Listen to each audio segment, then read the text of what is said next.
When I was a kid, I read a lot of TechCrunch articles. Okay.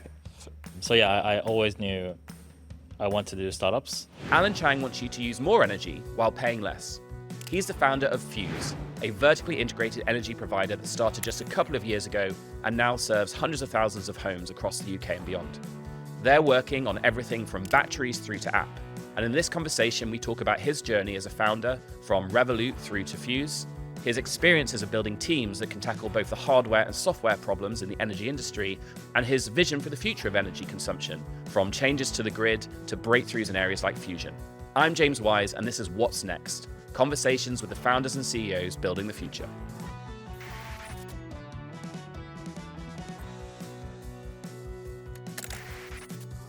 Alan, thank you so much for joining us today. Thanks for having me. Look, there's so much I want to discuss about your background, about your time at Revolut, about what you're building today, and your vision, in particular for Fuse Energy. But we should start with the obvious question, which is, what is Fuse Energy and what are you doing today? Yeah, so Fuse Energy is basically what we're building is a fully integrated energy company from scratch, applying the latest engineering and technology, from building our utility scale power generation storage all the way to energy retail and everything in between. And so to break that down to people, because it's such a big, complex industry, Yeah. what does the average energy company that people may have historically used in their home actually do today versus what Fuse aspires to do? Yeah, so I think so I think there's like two. I'll put these legacy energy companies in two buckets. The first is like formerly state-owned energy companies that were at one point fully integrated, and then second bucket is kind of like challenges, right? Since the markets has liberalized, that has emerged in the last 20-something years, right? And essentially, I'll say the formerly fully integrated energy company, like state-owned energy companies, they're very, very integrated into oil and gas technologies, right? They're pretty good at doing that, but they haven't really transitioned well to the new energy paradigm, which is like, okay, there's increasingly more renewables in the energy mix, and this requires new sets of skill sets that they don't possess. And the challenges, which is I'll say they very, very focus mostly on at least some of them, customer experience side, which we argue they still don't do a great job, but they do a better job than a formerly state run energy companies. They barely touch on the software side. Like some of them do more than others, but otherwise like they're not really integrated, right? So our approach here is like, okay, what most people don't know is like there are maybe like up to 20 companies involved, right? From building the power plant to getting power to your home or business. And there's like inefficiency in every single step of the way. We just want to, uncover that inefficiency. Okay, what's the best way to make it more efficient? Improve margins that way and pass a lot of that margins back to energy consumers. Obviously keep some for ourselves. And then also lower carbon whilst we do that. And so I'm a Fuse Energy customer. My experience of it is the app and the prices. So for lower prices. So for a consumer today, what is your hope for their experience? Will they notice a radical difference from working with a fully vertical solution like Fuse? Yeah. So the idea is like you shouldn't, right? It's like I think ultimately what do people care about, right? They care about low prices, they care about good customer experience, and if and when you have a problem, good customer service, right? So we offer one of the best prices today. In terms of customer experience, like we spent a lot of time thinking about designing the customer journey, whether it's onboarding or whether it's like tracking your energy usage. And then we're the only energy company that offers 24/7 customer support every single day of the year. It's amazing. And obviously energy, certainly at consumer level and industrial level, has shot up in the consumer awareness over the last few years, right? Partly prices, volatility, obviously people's hope to reduce their carbon emissions. When you started Fuse, a few years ago, did it feel like you were going to be at the epicenter of this shift? Were you aware that this was going to happen, or has it been a surprise to even you about how quickly people have started, caring, but you might even say worrying now about their energy bills? Yeah. To be honest, like actually, that's not a surprise to me. In fact, that's one of the reasons why we decided to start an energy company, right? I think the last, maybe 25 years, I guess what we've been trained, right, to think is like, in order to, save the environment, we need to use less, right? You need to make a sacrifice, right? It's kind of like the trolley problem, right? You know, use more or save the environment, right? It's like, and I think that's and basically that's always been top of mind, right? Like, and it's not just like your domestic energy or your business energy, right? It's also, energy in other use cases like, flying, right? Or taking your driving to work, right? Like you're always making these choices, right? Like, convenience or, saving the environment. And I think that's just a completely wrong mindset. Um, and if you look at, for example, energy consumption per capita in the last 25 years in the UK, it's gone down by 30%, right? In Europe, it's gone down by 10%. In the US, it's flat. If you look at China, it's gone up by 7x in the same period of time, right? So we basically want to, you know, reverse, you know, reverse this and encourage people to use more, right? And obviously, it should not be in the expense of, super high costs or destroying the environment, right? We can actually have it all three ways. And the astonishing thing is, there isn't an economic indicator in the world I've seen that doesn't suggest that more energy consumption results in better productivity, GDP growth, and better outcomes for individuals. And we've been telling people across the world, in the Western world at least, to use less, which basically means have less. Yes. So your motivation is to shift, I guess energy consumption, but hopefully productivity, GDP. Yeah, for sure. Like ultimately, like the energy is the engine behind physical GDP growth, which is majority of the GDP.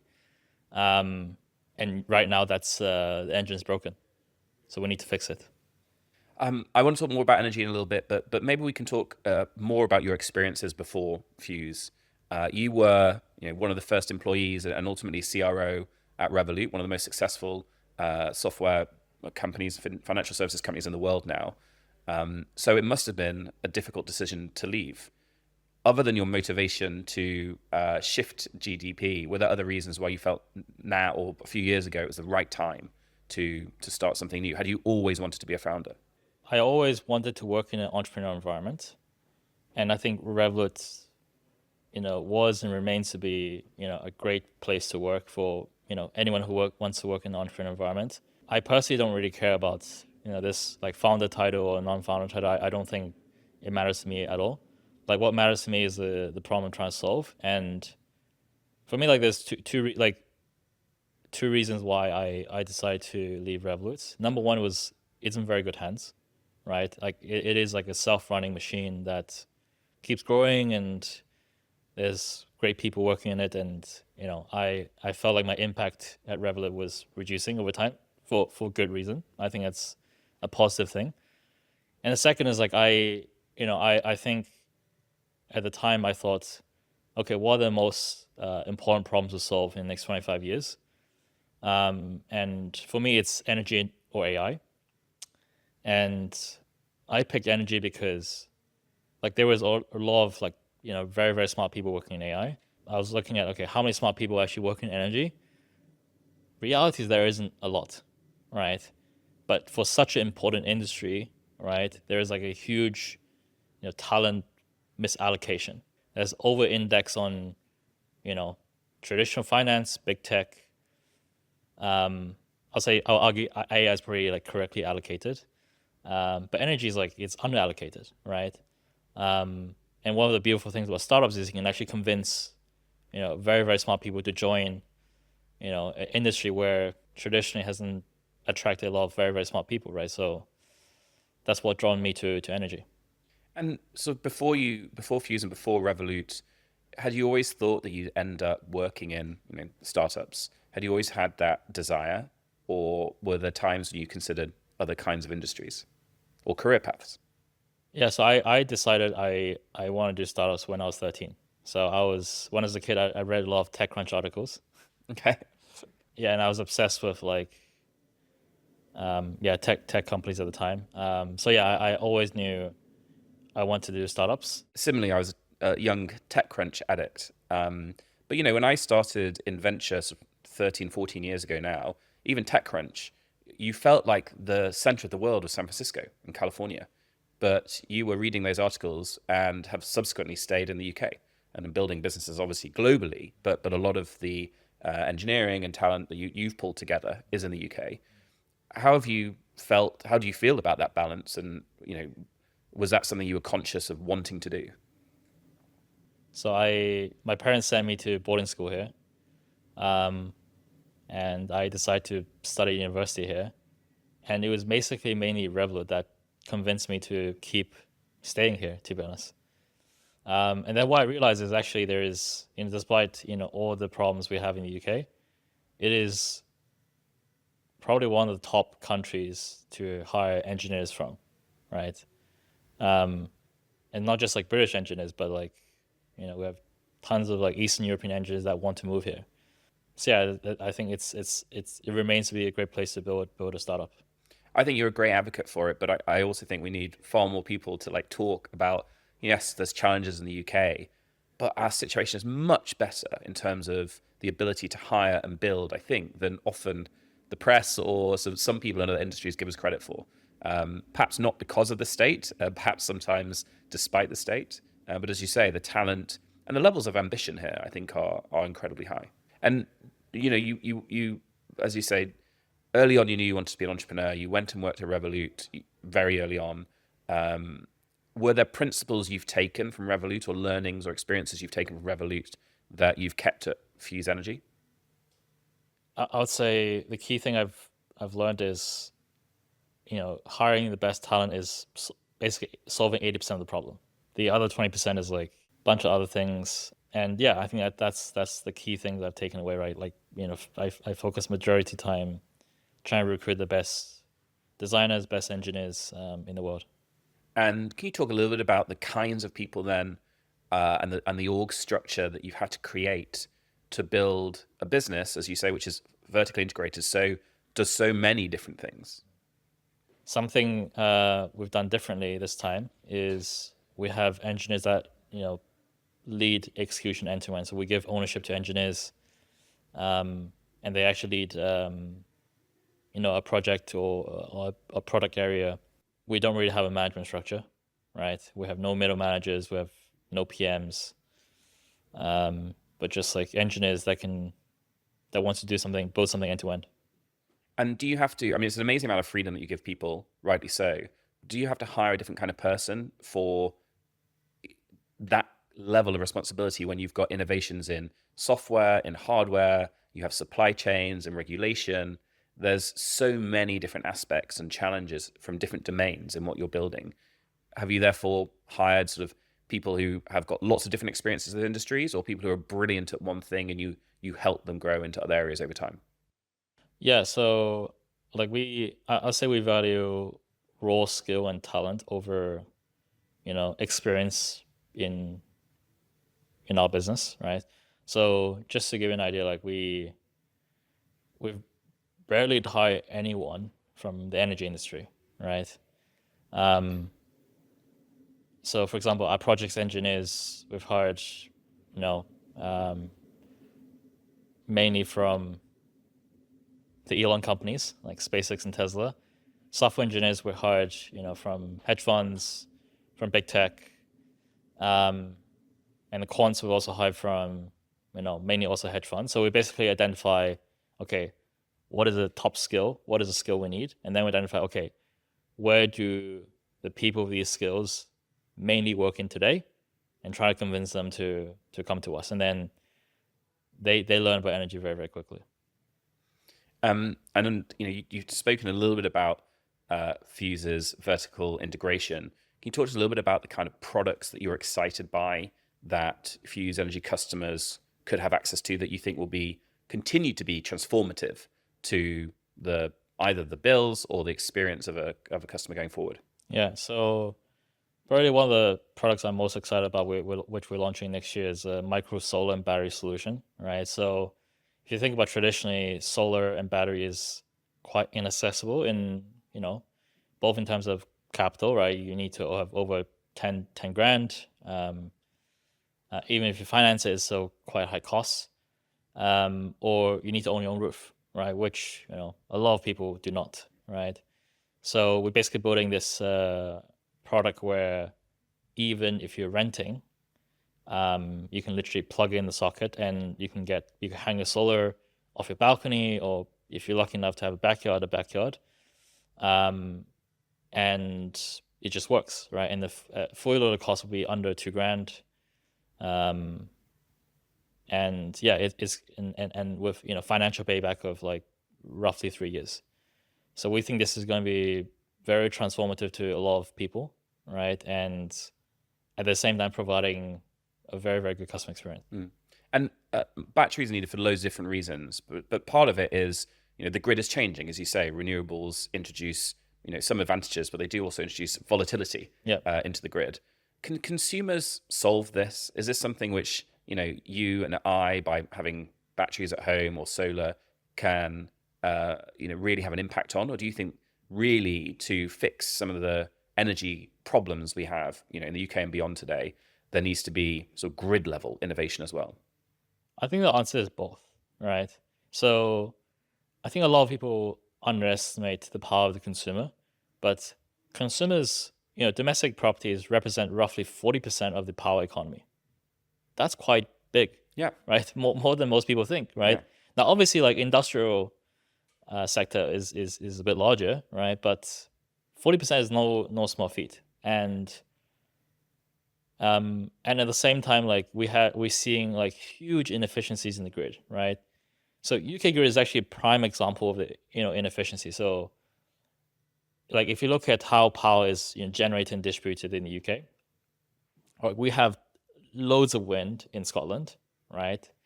That gets paid to turn off. And that power is not flowing through to where demand centers are, like key cities like Manchester and London.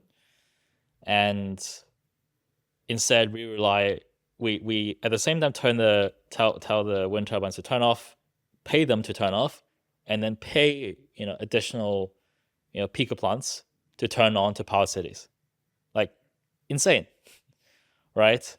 And that's one of the reasons why the power prices in the UK is so high, right? Now, and if you can find a way to coordinate supply and demand better on a regional level, what you can do is basically use more of that wind power in Scotland without wasting it, and therefore A, reduce wastage, B, reduce the cost we pay wind turbines to turn off, and also reduce peaker plants being turned on, right? So this can, if you're able to coordinate this supply and demand on a regional level much better, you can actually not only reduce energy costs for people who participate, right, in this coordination, but also reduce the system level cost for everyone else, including ones that are not participating. Now, obviously, another part of the solution is actually reinforce the grid in where it's needed.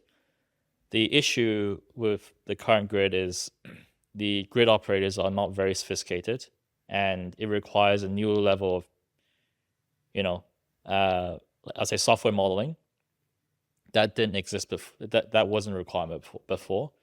That also needs to happen. You've mentioned some of the challenges of the grid.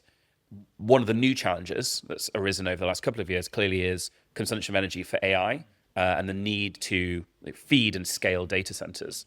What role do you think data centers are going to play on the grid going forward? And is there something that Fuse can do there to support us to use more AI? Yeah, 100%. So maybe I can first give some background on the state of the grid before and after, previously and today, right, and how that's going to evolve. So if you look back maybe more than 25 years ago, right, of how grid operator is actually very simple, right? You have one large, very, very large coal plant that can serve, millions of homes or hundreds of thousands of businesses, and you send power along this like very, very long cable. And if there's any fluctuating demand, right, from temperature, for example, you can rev up the engine on the coal plant or you can rev it down, right? Very, very simple to manage.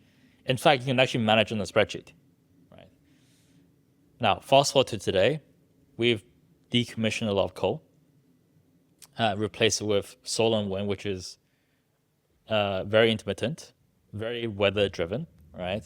So in order to understand, solar and wind production, you really, really need to understand weather forecasting.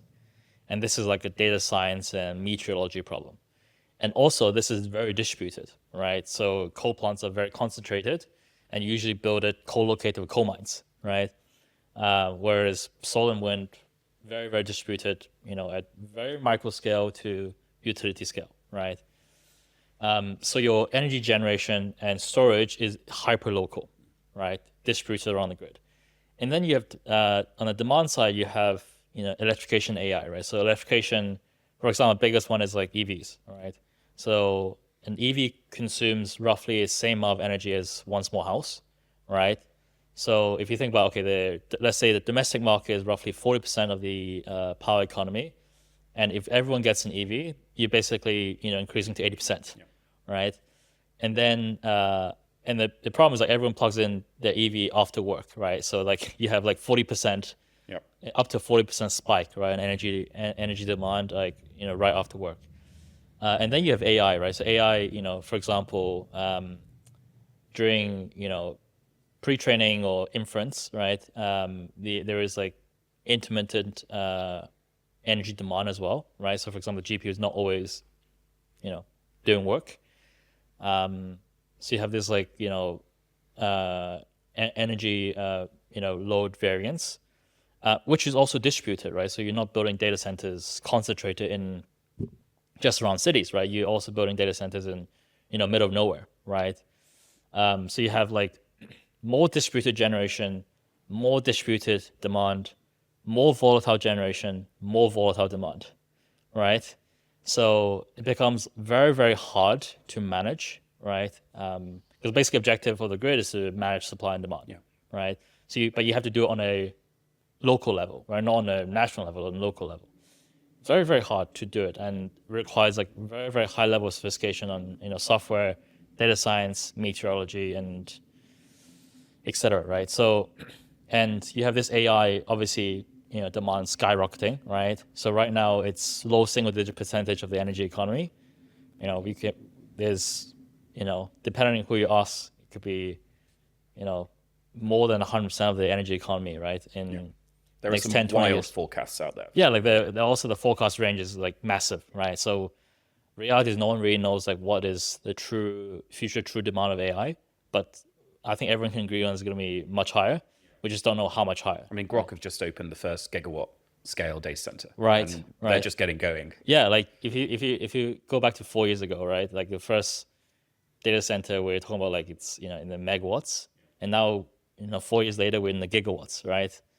And maybe like a couple of years down the line, it's like tens or hundreds of gigawatts, right? So yeah, like ultimately, I'd say the problem, like the power cost is only going to go up, right? The power price volatility is already very high, and we expect to go higher. And unless someone solves this problem, what I worry is there's going to be a lot more not in my backyard type objections to AI data centers, right? So for example, like right now, if you look at the US, like a lot of the data centers are in the Midwest, and we're already seeing power prices in those regions going up, right? This is happening today already. And people are starting to complain, right? Because they're competing for the same energy resource, right? And what I worry is unless, we solve this problem, right, you're going to have a uprising of riots, right, of people objecting to new data centers, right, which is obviously not good. But unless this problem is solved, I think there's a very high chance that will happen. Yep. And obviously, the teams you've got at Fuse are working on solutions to hopefully tackle that imbalance using software. Software and hardware, yeah. And obviously, right now, Fuse is going to solve a little part of that problem with home energy balancing and, as you say, smarter software. But to solve it at a macro scale probably does require government intervention and changes in policy. Is that fair? I think policy will help, but ultimately what matters is the companies that run it, right? And my view is probably like 80% of this solve comes from companies, and probably like 10-20% comes from policy. And reality is I don't think the companies today in the energy markets are the sophistication required to lower the energy prices. I just don't think we're there. Do you think we need a change in our generation mix as well? Like, obviously, Fuse Energy is very focused on renewables, and rightly so. But how do you think about other potentially new aspects of generation, whether that's nuclear, small modular, other ways of bringing energy into the grid? Yeah, I think we advocate for build any type of energy more, right? Like I think it's dogma, right, to advocate for one specific energy technology than other, right? Like it's like, imagine if you're building a company, right? And like let's say you're choosing a database, right? Like you shouldn't be married to a specific database technology. You're like, okay, for this application, I want to choose this technology, right? In a similar way for energy mix, right? There's like pros and cons to each energy technology, right? And you can debate, for a very, very long time which one is better, right? But reality is like they each have pros and cons, right? So, we should have more of everything, right? And, my view is like, we should allow the free market to decide, if it's cost effective to build it, the market will build it, right? Reality is right now, there are more money chasing energy projects than energy projects being built, right? The market will decide which energy technology is better, because they'll make the most returns that way. Yeah. I like the idea of not being pro-nuclear, pro-renewables, pro-oil and gas, but just being pro-more. Yeah, pro more, yeah. I think if we can do it in a way which is cheaper and responsible, I think we should be pro-more, right? Which is great.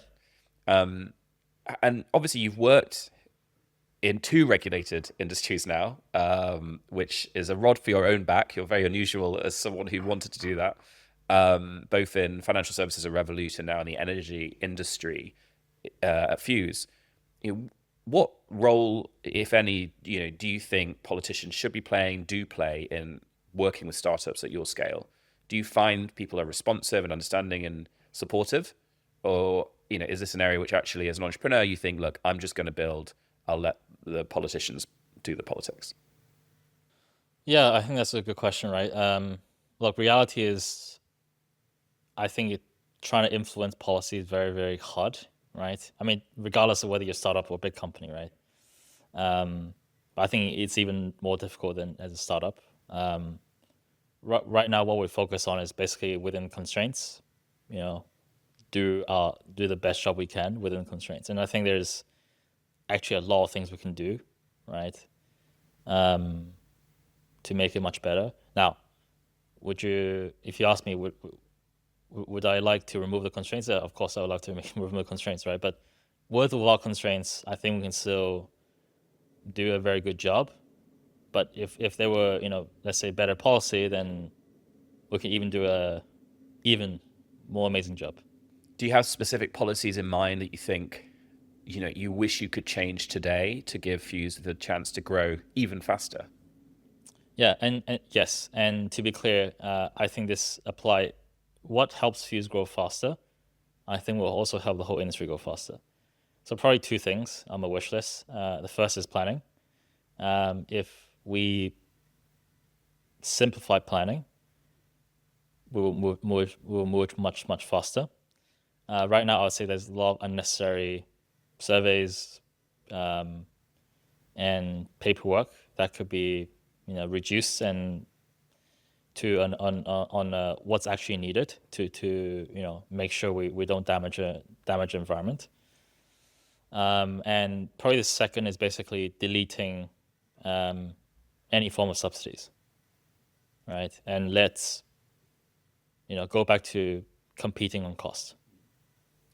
Yeah, there's been some, and especially in industrial energy, there's been some perverse incentives, as you say, wind farms being turned off and paid to turn off because of the way that we've incentivized wrongly sometimes the market. And so clearly there are some good policies out there, but policies need updating over time. Yeah. I'm a big advocate for that as well. Despite some of the unnecessary regulations and costs put on a business like yours, you are growing exceptionally fast at the moment. Can you talk a little bit about the achievements of Fuse this year? Where you are, and maybe talk a little bit about what you hope to achieve in 2026. Yeah. So this year we've grown roughly 8 times year to date. We projected to grow 10x by end of year, and we've done that consistently since founding. Yeah, what we've achieved is we basically built 10 companies in one.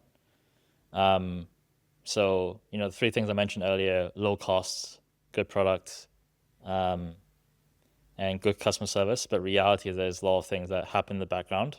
Like whilst it's the value prop for the customer is very simple, right? But there's a lot of complexity that we have to deal with, and we have in-house a lot of that complexity, so customers don't feel it and can also enjoy low cost energy. Yeah, 2026 is going to be a big year for us, right? We're going to launch in more markets. We're going to launch the energy network. We're going to launch our own hardware, and we're going to start doing some big bets in things like energy adjacent, right? Like recycling and perhaps building an R&D team for fusion as well. There's incredible breadth there and scale of ambition, which I love. How do you, as a founder, stay on top of everything that's happening in your market? What's your approach to being at the frontier while simultaneously, scaling some very complicated products? Yeah, so I think it goes back to hiring really, really good people. And ultimately, my job is to help them succeed, right? So if they're doing well, I let them be. If there's a problem, I help them solve it. Or if they're blocked by something, help them block it, right? And I would say I'm still very close to the details where in the most important areas of the business. It's an astonishing achievement, and I think the amazing thing about every time I talk to you, the next sentence always blows me. The scale of ambition, I think, is just exceptional, and so it's really rewarding getting to work with you. Perhaps one of the final questions I have is around your views on how and if we should have more people in the entrepreneurial ecosystem in Europe. Do you think that Europe has, and the UK in particular, has the bedrock to scale more companies like Revolut and Fuse? Should we have more people being entrepreneurs? And what do you say to people who are thinking about, to the 13-year-olds who are reading the modern day TechCrunch in their bedroom today? Yeah, I think starting a company is very painful. So I wouldn't recommend it unless you're very, very sure. And I think if you want to do it, deep down in your heart, whether you want to do it, right? And I'm of a view we shouldn't encourage entrepreneurship,